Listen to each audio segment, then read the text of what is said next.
অস্বাভাবিক উত্তেজনার মধ্য দিয়ে যাচ্ছে মধ্যপ্রাচ্য। এই অস্থিরতা কমার কোনো লক্ষণ দেখা যাচ্ছে না। একদিকে ফিলিস্তিনি ইসরায়েল যুদ্ধ, অন্যদিকে ইসরায়েল হিজবুল্লাহর মধ্যে চলমান রকেট হামলা। কিন্তু ইসরায়েল গাজায় গণহত্যা অব্যাহত রেখেছে। ইসরায়েল গত অক্টোবর থেকে এ পর্যন্ত 40,000-এর বেশি ফিলিস্তিনিকে হত্যা করেছে।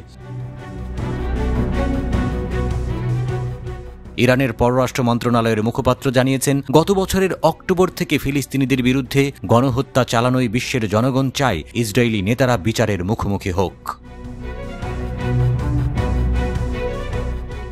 নাসের কানানি বলেছেন, যারা মানবাধিকারের রক্ষক বলে দাবি করে তারা যদি মানবতা এবং মানুষের জীবনকে মূল্য দেয় তবে এখনই কাজ করার সময়। আগামীকাল খুব দেরি হয়ে যাবে। মানব সমাজ মানবতা এবং ন্যায় বিচারের জন্য আগের চেয়ে বেশি তৃষ্ণার্ত এবং ইহুদিবাদী শাসনের অপরাধী নেতাদের বিচারের দাবি করে।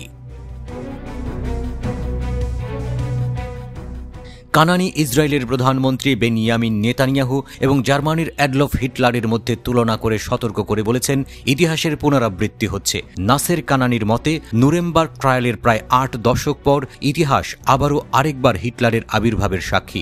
একজন অপরাধী যে আন্তর্জাতিক সম্প্রদায়ের নিষ্ক্রিয়তার ছায়ায় নির্দয় গণহত্যা এবং নিরীহ ফিলিস্তিনি নারী ও শিশুদের হত্যা চালিয়ে যাচ্ছে।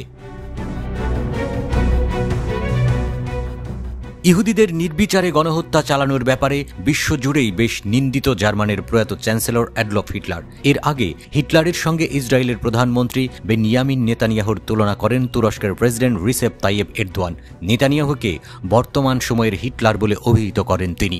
ইরানের পররাষ্ট্রমন্ত্রী সাইদ আব্বাস আরাকচি বলেছেন, নির্যাতিত ফিলিস্তিনি জনগণ ও ইহুদিবাদী ইসরায়েলের বিরুদ্ধে তাদের প্রতিরোধ সংগ্রামে ইরান শেষ পর্যন্ত তাদের পাশে থাকবে। সাইদ আরাকচি দখলদার ইসরায়েলের ভয়াবহ অপরাধযজ্ঞের মোকাবেলায় গাজাবাসী ফিলিস্তিনিদের প্রায় 11 মাসের প্রতিরোধ ও অটল অবস্থানের ভূয়সী প্রশংসা করেন। তিনি দৃঢ় প্রত্যয় ব্যক্ত করে বলেন, চূড়ান্ত বিজয়ের হাসি ফিলিস্তিনিরাই হাসবে এবং ততদিন পর্যন্ত তাদের পাশেই থাকবে ইরান। ইরান তার প্রতিরোধের অক্ষের সদস্য হিজবুল্লাহ, হুথি, হামাস, ইরাক ও সিরিয়ার প্রতিরোধ যোদ্ধাদের নিয়ে ইসরায়েলের বিরুদ্ধে প্রতিরোধ গড়ে তুলেছে।